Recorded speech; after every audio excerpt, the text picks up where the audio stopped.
Hello everyone, very welcome back और YouTube channel. हम लोग इंग्लिश लिटरेचर की प्रिपरेशन कर रहे हैं और इसमें शेक्सपियर की जो फेमस लाइंस होती हैं उनको हम नेग्लेक्ट नहीं कर सकते और उनसे क्वेश्चंस आते हैं। तो शेक्सपियर की जो मोस्ट इम्पोर्टेंट जो फेमस लाइंस हैं उनको यहाँ पे इंक्लूड किया गया है। होप मैं सारी चीजें कवर कर सकूं और इनके प्लेस से रिलेटेड जो भी हमारे ये ऑप्शंस में आपको दिखेंगे उनको मैं कवर कर सकूं अच्छी तरीके से। तो चलिए स्टार्ट करते हैं आज का इम्पोर्टेंट सेशन जिसमें हम famous lines from Shakespeare play, ठीक है, इनको पढ़ेंगे। देखिए जो हमारी फर्स्ट लाइन है यहाँ पे दिख रही है, टू बी और not to be that is the question, ठीक है। तो ये लाइन आपको बताना है किस प्ले में आई है। ये एक तरीके की सॉलिलॉकी है। सॉलिलॉकी वो होती है जब जब स्टेज पे खड़े लोगों को कुछ भी पता नहीं होता है, सिर्फ ऑडियंस को वो चीजें सुनाई देती है और जब कोई इंसान अपने आप से बात करता है, अपने विचारों को वो अंदर सोचता है लेकिन ऐसा लगता है कि हाँ वो चीजें परफॉर्म हो रही हैं, तो वो सोलिलोquy एक तरीके का लिटरेरी लिटरेरी एलिमेंट है। ओके, तो ये फेमस लाइन टू बी और नॉट टू बी ये कहाँ पे मिलती है? तो ये हैमलेट प्ले में मिलती है। ऑप्शन सी हमारा राइट हो जाएगा। ये एक्ट वन सीन थर्ड, ठीक है, एक्ट वन सीन थर्ड में आपको ये सोलिलोquy मिलेगी जिसमें वो काफी कंफ्यूज है कि उसका मोरल डिलेमा है कि वो करे या ना करे, इसी वजह से उसका ट्रेजिक फ्लॉ हो जाता है। क्लियर? क्लियर। नेक्स्ट क्वेश्चन देखिएगा यहाँ पे, all the words a stage and all the main and women merely players. देखिए बहुत अच्छी लाइन है कि मतलब ये पूरी दुनिया क्या है, एक रंगमंच है जिसमें हर आदमी और औरत एक कलाकार है और वो अपना मतलब जो रोल है वो परफॉर्म करते हैं। ठीक है, तो ये लाइन जो है ना ये आपको किस प्ले में मिलेगी शेक्सपियर की? तो आपके ऑप्शंस हैं एज यू लाइक में, या फिर द टेम्पेस्ट में, या फिर यहाँ पे ट्वेल्थ नाइट में, या फिर मच अडू अबाउट नथिंग में। तो देखिए जो इसका सही ऑप्शन होगा वो हमारा ए ऑप्शन राइट हो जाएगा, एज यू लाइक में। आपको यहाँ पे ये एक्ट सेकंड होगा एंड सीन सेवन होगा, ठीक है, एक्ट सेकंड सीन सेवन में आपको ये लाइन मिलेगी और जिसको जैकोस बोलता है, ठीक है, जैकोस बोलता है और वो बात करता है सेवन एजेस ऑफ मैन, जिसमें मतलब हर इंसान को जन्म लेना है, मरना है, उसको अपना रोल निभाना है, तो ये जैकोस बोलता है। ठीक है, तो ये भी ध्यान रखना क्योंकि ये कौन बात करता है इस बारे में, तो वो जैकोस है इसमें। तो एज यू लाइक इट में एक्ट सेकेंड सीन सेवन और जैकोस, ठीक है। All the words stage and the man and women merely players. तो हमारा ये भी जो लाइन है ये क्लियर हो गई। तो नेक्स्ट है आपके सामने, a horse my kingdom a horse, ठीक है। This lines is from which play, ठीक है। ये वाली जो लाइन है आपको किस प्ले में मिलेगी? A horse my kingdom for a horse, ठीक है। तो ये आपको मिलेगी जूलियस सीजर में, या फिर रिचार्ड थर्ड में, या हेनरी फिफ्थ में, या किंग जॉन में। तो हमारा जो सही आंसर होगा वो बी ऑप्शन हो जाएगा, रिचार्ड थर्ड। ये रिचार्ड थर्ड बोलता है इनका जो ये हिस्ट्री प्ले है रिचार्ड थर्ड, उसमें रिचार्ड थर्ड ये लाइन बोलता है act act fifth and six scene four में, ठीक है, सीन फोर में ये लाइन ये बोलता है। ओके, तो ये हमारा सही आंसर क्या होगा यहाँ पे? B option. नेक्स्ट देखिएगा, आउट डैम्ड स्पॉट आउट से I say, this line is from which play, ठीक है। मैकबेथ, ओथेलो, या फिर हैमलेट, या फिर किंग लियर। तो ये बेसिकली जो लाइन है ये लेडी मैकबेथ बोलती है जब उनको अपने गिल्ट के बारे में पता चलता है। उनकी गिल्ट जो उन्होंने डंकन का मर्डर कर दिया था, उसमें उनका जो पार्ट था उसकी वजह से उनको काफी ज्यादा गिल्ट महसूस होता है और वो ये लाइन बोलती है, out damned spot out I say, ठीक है। दिस लाइन, इसमें आपको रेपिटेशन देखने को मिल रहा है और इसमें रेपिटेशन है और दूसरी चीज है तो इसका जो किस में ये बोला गया था, तो वो पार्ट था एक्ट फाइव सीन वन, ठीक है, एक्ट फाइव सीन वन में ये बोला गया था। कौन बोलती है? तो लेडी मैकबेथ बोलती है जब उसके गिल्ट का एहसास उसे हो जाता है, उसके पार्ट जो उसने रोल निभाया था डंकन के मर्डर में। ओके, तो मैकबेथ यहाँ पे हमारा राइट हो जाएगा। ठीक है, अब यहीं पे आप समझ लीजिए कि जो इनकी ग्रेट ट्रेजेडीज हैं, ठीक है, ग्रेट ट्रेजेडीज बोला जाता है तो उसमें आपको मिल जाएगा मैकबेथ, ओथेलो, किंग लियर और यहाँ पे हैमलेट, ठीक है। तो ये चारों क्या है, इनकी इनकी ग्रेट ट्रेजेडीज हैं, तो इनको याद रखिएगा। ओके, तो नेक्स्ट देखिए यहाँ पे, if music be the food of love play on, ठीक है, यानी कि अगर म्यूजिक में फूड है तो प्लीज, फूड ऑफ लव यानी कि प्यार का खाना है, ठीक है।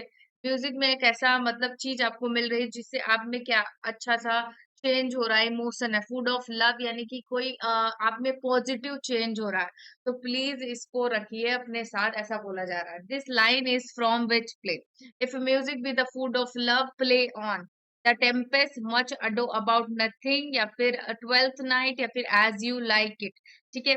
तो यहाँ पे जो हमारा सही आंसर हो जाएगा वो हो जाएगा twelfth night act one scene one, ठीक है, एक्ट वन सीन वन यहाँ पे राइट हो जाएगा। क्लियर। नेक्स्ट देखिए यहाँ पे, friends Romans country man lend me your ears, this line is from which play.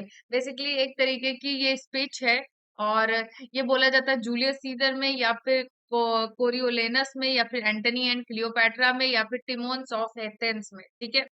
तो सही ऑप्शन क्या होगा यहाँ पे, तो ए ऑप्शन हमारा जूलियस सीजर यहाँ पे सही हो जाएगा। एक्ट टू 3 सेकेंड है शायद, एक्ट टू 3 सेकेंड, ठीक है। सॉरी, 1 मिनट में सीन में कंफर्म कर लेती हूँ। ओके, तो यहाँ पे एक्ट थर्ड हो जाएगा, एंड जो सीन है वो हमारा सेकंड हो जाएगा। ये किसमें है, तो जूलियस सीजर में ये लाइन बोली जाती है, और ये एक तरीके की स्पीच है, ठीक है। तो नेक्स्ट देखिएगा यहाँ पे, the lady doth protest too much methinks, this line is from which play. The lady doth protest too much methinks, the taming of the shrew, या फिर यहाँ पे हैमलेट, या उथेलो, या फिर मच अडो अबाउट नथिंग, ठीक है। इन चारों में से किसमें ये लाइन बोली जाती है, तो ये लाइन बोली जाती है गर्ट्रूड के द्वारा। गर्ट्रूड किसमें थी, गर्ट्रूड थी हैमलेट में, ठीक है। जब गॉन्जगो प्ले का जो चित्रण चल रहा था, यानी कि एक्ट ये चल रहा था स्टेज पे, और जो कि इस वजह से किया जा रहा था कि वो उसकी जो मॉम है, उसकी जो मदर है, और जो उसका अंकल है, ठीक है, दोनों मतलब क्या कर रहे हैं, अपने गुनाह को कबूल कर ले, या उनके फेशियल एक्सप्रेशन से ये हमें पता चल जाए कि एक्चुअल में यही अपराधी हैं। तो होता क्या है, जब ये प्ले जो होता है ये चल रहा होता है, तो तो हैमलेट अपनी मदर से पूछता है गर्टरूड से कि आपको कैसा लगा ये प्ले। तो ये लाइन बोलती है, the lady doth protest too much, वो कहती है मुझे लगता है कि महिला जो होती है वो सबसे ज्यादा विरोध करती है। ओके, तो हमारा जो सही आंसर हो जाएगा वो बी ऑप्शन हो जाएगा यहाँ पे, एक्ट थर्ड सीन वन, ठीक है। एक्ट थर्ड सीन वन में ये आपको देखने को मिलेगा, ठीक है, 3 सेकंड में। एक्ट थर्ड सीन सेकंड में आपको ये जो कोट है देखने को मिलेगा। ओके, नेक्स्ट देखिएगा यहाँ पे, पार्टिंग इज सच स्वीट सोरो, this line is from which play, ठीक है। यानी कि जब हम किसी से लव करते हैं, उसके बाद जब हमें उससे दूर जाना पड़ता है, ठीक है, तो उसकी यादों में भी हमें क्या मिलता है, एक मीठा दुख मिलता है, ऐसा बोला जा रहा है। पार्टिंग इज सच स्वीट सोरो, तो रोमियो एंड जूलियट, या फिर मिड द विंटर टेल्स, या फिर यहाँ पे एंटनी एंड क्लियोपैट्रा, या मिड समर्स नाइट्स ड्रीम। तो हमारा सही ऑप्शन क्या होगा यहाँ पे, ए ऑप्शन सही हो जाएगा। बालकनी सीन जब होता है रोमियो एंड जूलियट में, तब आपको ये लाइंस वहां पे दिखाई देंगे, ठीक है। तो ए ऑप्शन हमारा राइट हो जाता है। नेक्स्ट देखिएगा यहाँ पे, we are such stuff as dreams are made on, यानी कि जैसे कि हम जैसे सपने हम देखते हैं हम वैसे बन जाते हैं। And our little life is rounded with a slip, okay, this line is from which play.